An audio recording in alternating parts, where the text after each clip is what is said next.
16-ാമത്തെ വയസ്സിൽ ഈ പെൺകുട്ടിയെ അവളുടെ അച്ഛൻ സ്ത്രീകളില്ലാത്ത ഗ്രാമത്തിലെ 5 സഹോദരങ്ങൾക്ക് വിവാഹം ചെയ്തു കൊടുത്തു. അവൾക്ക് തന്റെ 5 ഭർത്താക്കന്മാരോടൊപ്പം തിങ്കൾ മുതൽ വെള്ളി വരെ കഴിയേണ്ടി വന്നു. എന്നിട്ട് ശനിയും ഞായറും അവളുടെ ഫാദർ ഇൻ ലോ അവളുടെ ഒപ്പം കഴിഞ്ഞുകൊണ്ടിരുന്നു. കാരണം അയാൾ 5 ലക്ഷം രൂപ കൊടുത്താണ് ഈ പെൺകുട്ടിയെ ഭാര്യയായി തന്റെ മക്കൾക്ക് കണ്ടെത്തിയത്. അതുകൊണ്ട് ആഴ്ചയിൽ 2 ദിവസം ഫാദർ ഇൻ ലോ മരുമകൾക്കൊപ്പം കഴിഞ്ഞു പോന്നു. ഇത്രയും അപമാനകരമായ ഒരു സാഹചര്യത്തിൽ ആ പെൺകുട്ടിക്ക് കരയാൻ മാത്രമേ കഴിഞ്ഞിരുന്നുള്ളൂ. അതിലും ദയനീയമായ കാര്യം എന്താണെന്ന് വെച്ചാൽ അവൾക്ക് ഒരു ഭാര്യ എന്നുള്ള കടമ മാത്രമായിരുന്നില്ല പൂർത്തിയാക്കാൻ ഉണ്ടായിരുന്നത്. അവിടുത്തെ വീട്ടുപണി മുഴുവൻ അവളുടെ ചുമതലയായിരുന്നു. അങ്ങനെ എല്ലാം കൊണ്ടും അവൾ തന്റെ ജീവിതം മടുത്തിരുന്നു. പക്ഷെ ആ വീട്ടിലെ വിദ്യാർത്ഥിയായിരുന്ന 5-ാമത്തെ സഹോദരൻ അവളോട് കരുണയോടെയാണ് പെരുമാറിയിരുന്നത്. അയാൾ ആ പെൺകുട്ടിയോട് വിശ്രമിച്ചോളൂ എന്ന് പറഞ്ഞ് കിണറ്റിൽ നിന്ന് വെള്ളമൊക്കെ കോരിക്കൊടുത്ത് സഹായിച്ചിരുന്നു. ഏറ്റവും വലിയ കാര്യം എന്താണെന്ന് വെച്ചാൽ അയാൾ ഒരിക്കലും തന്നെ അവളുടെ മേൽ ഫോഴ്സ് ചെയ്തിരുന്നില്ല. കൂടാതെ അയാൾ അവളെ എഴുതാനും വായിക്കാനും പഠിപ്പിക്കുകയും ചെയ്തു പോന്നു. പെട്ടെന്ന് തന്നെ ആ ഇളയ മകന്റെ ശാന്തതയും കെയറിങ്ങുമായ സ്വഭാവം ആ പെൺകുട്ടിയുടെ ഹൃദയം കീഴടക്കി.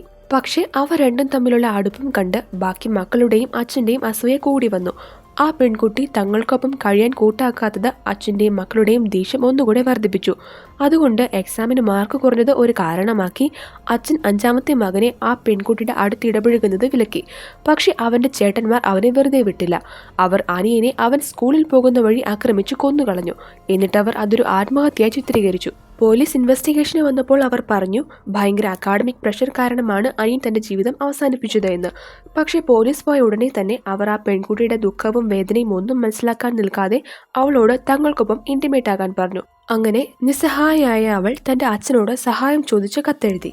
അച്ഛൻ അവിടേക്ക് വന്നു. പക്ഷെ അയാൾ തന്റെ മകളെ രക്ഷിക്കാനൊന്നും വന്നതല്ല. മറിച്ച് ഭർത്താക്കന്മാരുടെയും അച്ഛന്റെയും കയ്യിൽ നിന്നും 1 ലക്ഷം രൂപ ഒന്നുകൂടെ സ്ത്രീധനം വാങ്ങാൻ വന്നതായിരുന്നു. മുന്നത്തെ 5 ലക്ഷം രൂപ 5 സഹോദരന്മാർക്ക് വേണ്ടി വാങ്ങിയതാണ്.